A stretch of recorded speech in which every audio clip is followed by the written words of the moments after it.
Very good morning, सत श्रीकाल। Indian panel code के regarding आज हम डिस्कस करेंगे सबसे important topic that is sedition, section 124A of the Indian panel code, क्योंकि ये हमारा टॉपिक रहता था। तो आज हम लोग इसी के रिगार्डिंग डिस्कस करेंगे। उसके बाद ऑनवर्ड्स जो हम लोग जो नेक्स्ट सेक्शन वो हम लोग कंप्लीट करेंगे। सेडिशन की अगर मैं बात कर रहा हूँ तो सिंपल इट डजंट मीन कि सेडिशन किसी की एक प्राइवेट पर्सन के रिगार्डिंग है। सेडिशन जो है वो एक स्टेट के रिगार्डिंग है। Sedition is simply means it is nothing but a label that means a defamation. Defamation what? Defamation of the established authority of the law. हम लोगों के पास वोटिंग का राइट है। हम लोग एमएलए या एमपीज को हम लोग खुद चुनते हैं, उनको इलेक्ट करते हैं और उनको भेजते हैं वहां पर पार्लियामेंट में। अब इंपॉर्टेंट बात है कि वहां पर जो हम लोग गवर्नमेंट को एस्टेब्लिश करते हैं वो हम लोग हैं, we the people of India. Constitution में ये अधिकार जो है, ये जो राइट है, ये पीपल को दिया गया है कि आप किसी भी पर्सन को नियुक्त कर सकते हैं, इलेक्ट कर सकते हैं एमएलए या एमपी, और वो गवर्नमेंट को आप जो है वो न्यू गवर्नमेंट एस्टेब्लिश कर सकते हो।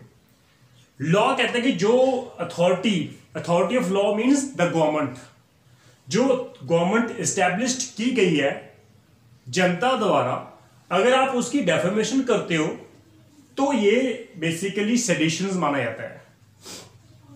अब गवर्नमेंट की इंसल्ट करना वो सेडिशन कैसे हो सकता है? क्योंकि नॉर्मल है, आज के युग में हम लोग इंफॉर्मेशन टेक्नोलॉजी एक्ट में हम लोग फॉलो कर रहे हैं। इससे इंफॉर्मेशन टेक्नोलॉजी एक्ट भी हमने पार्लियामेंट ने जो है वो नया बना दिया है। तो लॉ कहता है कि अगर हम लोग कोई पिक्चर शो कर देते हैं किसी के रिगार्डिंग, तो क्या वो डेफेमेशन है? It's not a defamation at all. तो लॉ कहता है कि ये जो हम लोग बात कर रहे हैं सेडिशंस की, ये अपराध माना जाता है 124A में। तो हम सबसे पहले वेरिएंट लैंग्वेज को हम लोग देख लेते हैं वो क्या कहती है।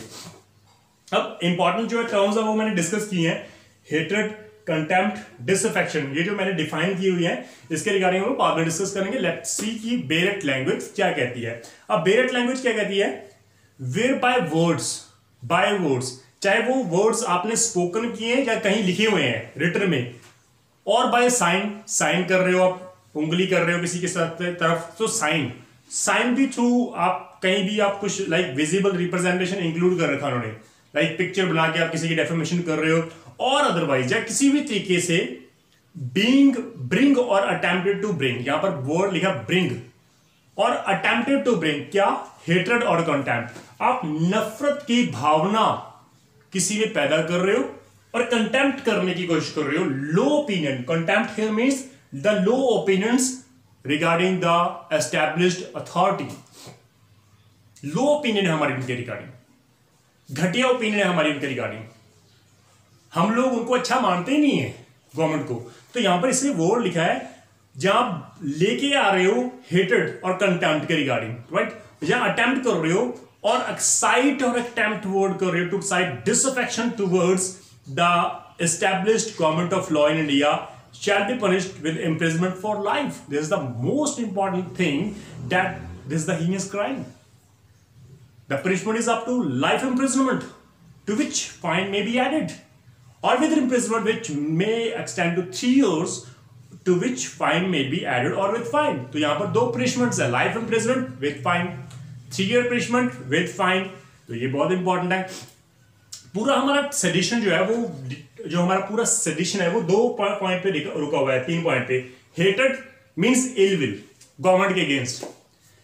Contempt here means the low opinion regarding the government.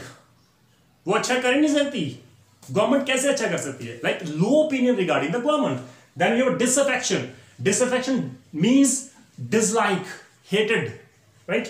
तो dislike includes the disloyalty and all feelings of enmity, दुश्मनी की भावना रखना किसी के गवर्नमेंट के अगेंस्ट। तो फीलिंग ऑफ एनिमिटी में क्या इंक्लूड होता है? इलविल भी आती है, हॉस्टिलिटी भी आती है, डिसलाइक भी आता है और हेटेड भी आता है। तो these 3 words are important point जो हमारे पूरे इंटरप्रिटेशन को कवर कर देते हैं। तो सिंपल अगर आप हम लोग ये बात करें, कोई भी पर्सन अगर स्पोकनली या बाय वर्ड्स रिटन में या विजुअल रिप्रेजेंट या साइन द्वारा इलविल फैला रहा है गवर्नमेंट के अगेंस्ट लोगों में, पीपल्स में, जनता में लो ओपिनियन दे रहा है गवर्नमेंट की, ताकि लोग भड़क जाएं और गवर्नमेंट के अगेंस्ट वॉर छेड़ दें। डिसलॉयल्टी हम लोग बता रहे हैं दैट हम लोग डिसलॉयल हैं गवर्नमेंट के against, we are not loyal towards the government, हम लोग डिसलॉयल हैं, इसलिए हम लोग वॉर तो छेड़ेंगे, राइट। तो ये जो हमारी भावना है हॉस्टिलिटी, हम गवर्नमेंट के अगेंस्ट है जी, हम लोग गवर्नमेंट के अगेंस्ट है। यहां पर दो पॉइंट इंपॉर्टेंट है, एक like I am against the government, so I have a right in the next, जब हम लोग बात करें, जब नेक्स्ट वोटिंग होगी, जब नेक्स्ट चुनाव होंगे, तो मैं पीसफुली उस गवर्नमेंट को वोट नहीं दूंगा, दूसरी गवर्नमेंट को वोट डालूंगा और उनको जिता दूंगा। This is the lawful means which I used. अगर मैं किसी गवर्नमेंट के अगेंस्ट खफा हूं, मुझे नफरत है उस गवर्नमेंट से, तो नेचुरल है कि जब अगले चुनाव आएंगे तो मैं उसको वोट नहीं दूंगा। ये मैं लीगल मीन्स यूज कर सकता हूं। अब ये जो लीगल मीन्स अगर मैं यूज कर रहा हूं, लोगों को जागरूक कर रहा हूं कि ये गवर्नमेंट जो है वो अच्छी नहीं है हमारे लिए, हम लोग आने वाले चुनाव में न्यू गवर्नमेंट को एस्टैब्लिश करेंगे, ये एक लॉफुल मीन्स है। अब ये सेडिशन नहीं है, लेकिन अगर हम लोगों में, जनता में जाकर इलविल, डिसलॉयल्टी, एनिमिटी की भावना, जहां हेटेड जो है वो भावना वो उत्पन्न कर देते हैं, ताकि वो वॉर छेड़ डालें, आग लगा दें बसों को, प्रॉपर्टी डिस्ट्रॉय कर दें और ओपनली कहे कि गवर्नमेंट जो है वो हथियार फेंक दे अपने और नई गवर्नमेंट जो है वो फॉर्म करी है। अब ये सेडिशंस है और दोनों में फर्क है, एक लॉफुल मीन के द्वारा गवर्नमेंट स्टैब्लिश करना, एक अनलॉफुल मीन्स यूज करके गवर्नमेंट को कहना कि आप अस्तीफा दे दो गवर्नमेंट से। अब ये सेडिशन है। तो ये हमारा 124A सेक्शन है, जिसमें 3 इंपॉर्टेंट वर्ड्स है जो हमने कवर किया है। अब लेट्स सी एक्सप्रेशन क्या कहती है। जो मैंने कहा लॉफुल मीन्स, वो एक्सप्रेशन में कवर किया गया है।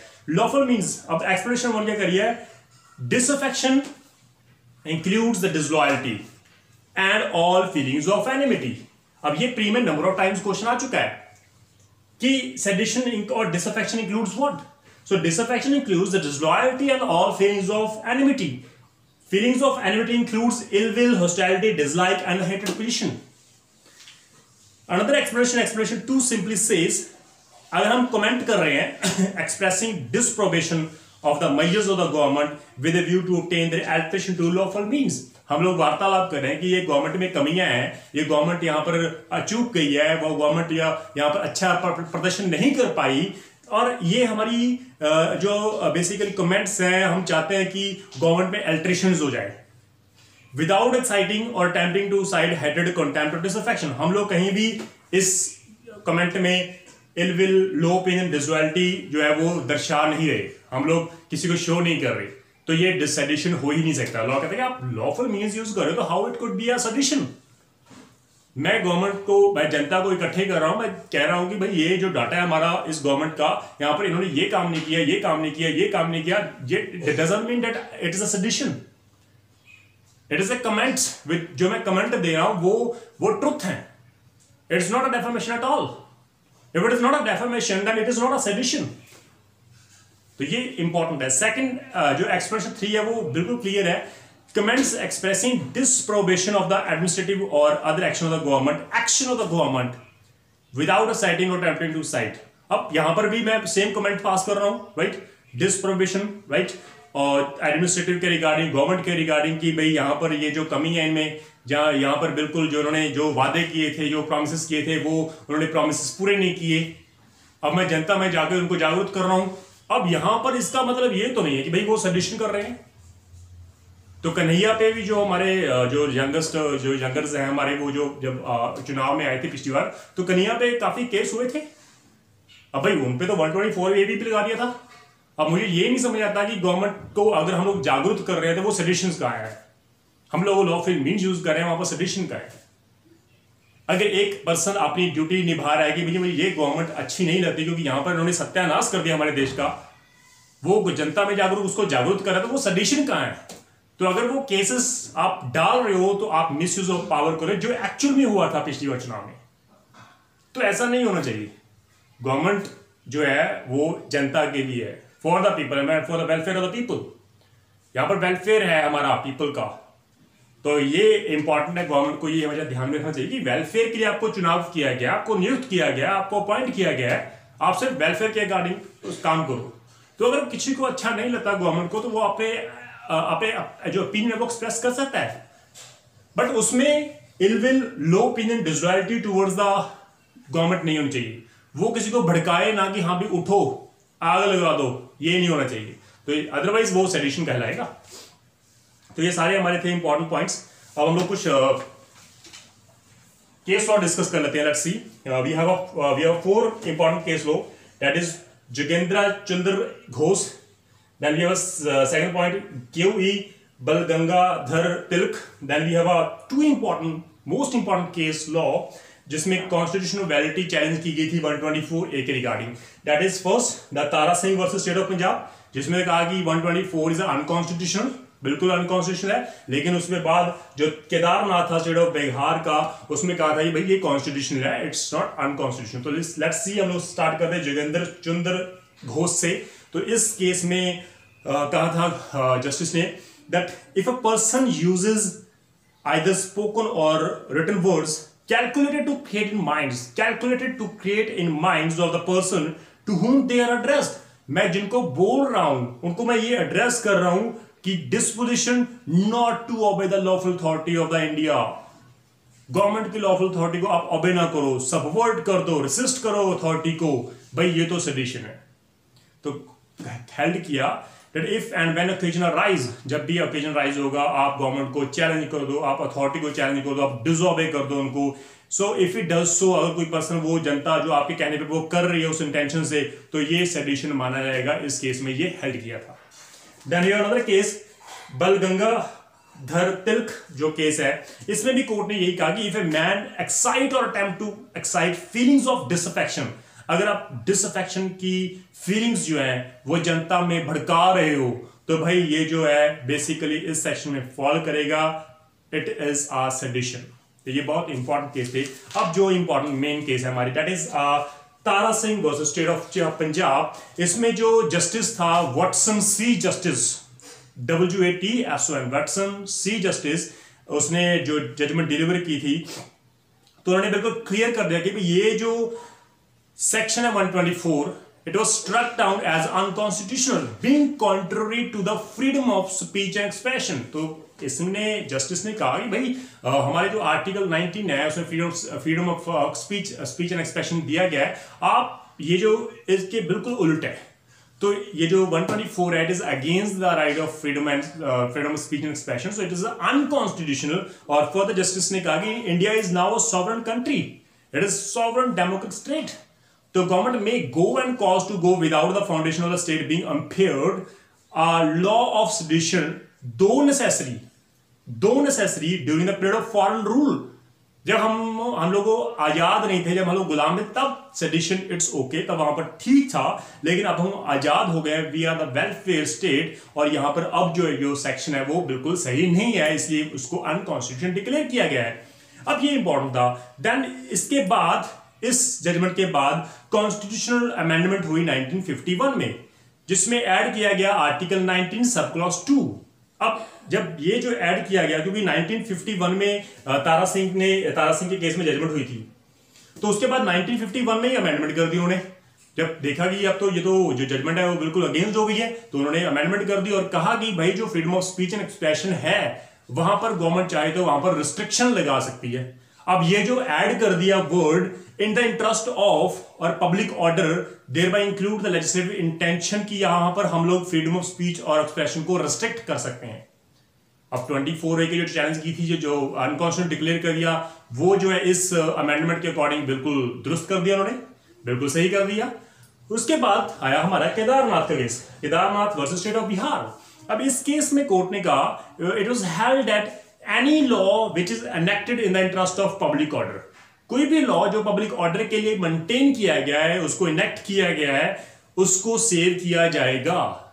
और 124A जो है वो सेडिशन पब्लिक ऑर्डर को मेंटेन करने के लिए है, इसलिए वो अनकॉन्स्टिट्यूशनल हो ही नहीं सकता, ये कॉन्स्टिट्यूशनल वैलिड है। तो ये इंपॉर्टेंट था हमारे लिए इन केसेस को डिस्कस करना, तो प्लीज इसमें आप ध्यान रखना। देन उसके बाद we have a number of case, उसके बाद अगर हम बात कर रहे हैं नेशनल फ्लैग के रिगार्डिंग, राइट, कॉन्स्टिट्यूशन और नेशनल एंथम के रिगार्डिंग बात करें तो एक हमारे पास 1971 में एक्ट आया था, the prevention of insult to national honour, prevention of insults to national honour 1971। हालांकि ये बिल्कुल छोटा सा एक्ट था, 3 ही सेक्शन थे, तो इसमें बिल्कुल पूरे होल ऑफ इंडिया को में वो लागू होता था एक्सेप्ट जम्मू एंड कश्मीर, जो कि जम्मू कश्मीर का जो स्टेटस था वो बिल्कुल अलग था 370 आर्टिकल के रिगार्डिंग। तो अब तो वो जम्मू कश्मीर जो है वो उसका जो स्टेटस था, वो स्पेशल स्टेटस जो था वो खत्म हो गया, वो हमारा बिल्कुल जो यूटी बन चुका है हमारा, तो इसलिए वो इंडिया में शामिल हो चुका है हमारा पूरा। तो इसलिए अब कोई भी पर्सन जो है नेशनल एंथम, नेशनल फ्लैग को अगर वो डिस्ट्रॉय कर रहा है या वो फायर कर रहा है, तो भाई ये तो इस सेडिशन में कवर होगा ही होगा। तो ये बहुत इंपॉर्टेंट था। ऑल्दो जो नेशनल एंथम के रिगार्डिंग भी हम बात करें तो नेशनल एंथम पहले की जो जजमेंट थी वो बिल्कुल क्लियर थी, बिजोय एम्यूनल की जो जजमेंट थी उसमें बिल्कुल क्लियर कर दिया था कि अगर कोई पर्सन जो है नेशनल एंथम को सिंगिंग नहीं कर रहा तो भाई ये डिसरिस्पेक्ट नहीं है, ये disrespect, it is not amount to disrespect to the national flag, तो ये बिल्कुल नहीं है। तो इसलिए यहाँ पर बिल्कुल क्लियर हो चुका था हमारा। ऑल्दो हम नेशनल एंथम के रिगार्डिंग हम लोग सेपरेटली डिस्कस करेंगे जब हम लोग कॉन्स्टिट्यूशन करेंगे, तो उसमें जो नई जजमेंट्स आई हैं उसके रिगार्डिंग हम लोग डिस्कस करेंगे। फिलहाल हम लोग ये बात करें कि नेशनल एंथम को सिंग ना करना या नेशनल फ्लैग, नेशनल जो फ्लैग जो जब लहराया जाएगा आप बैठे हो तो ये डिसरिस्पेक्ट नहीं है, लेकिन अगर आप उसको आग लगा रहे हो नेशनल फ्लैग को तो भाई ये डिसरिस्पेक्ट भी है और ये बिल्कुल सेडिशंस भी है, उसमें कवर हो गई होगा। तो this is all about this. अगर आपको कोई डाउट है, अगर कोई प्रॉब्लम है तो प्लीज आप डिस्कस करना। एनीवे अदरवाइज मैंने 124A को इजीली डिस्कस किया है क्योंकि यहाँ पर 3 वर्ड्स इंपॉर्टेंट है जिसमें वो मैंने इंटरप्रेट किया था, और इसको प्लीज ध्यान रखना। This is an important lecture for the main purpose, pre as well as the main point, बहुत इंपॉर्टेंट है। तो थैंक यू सो मच, सत श्री अकाल।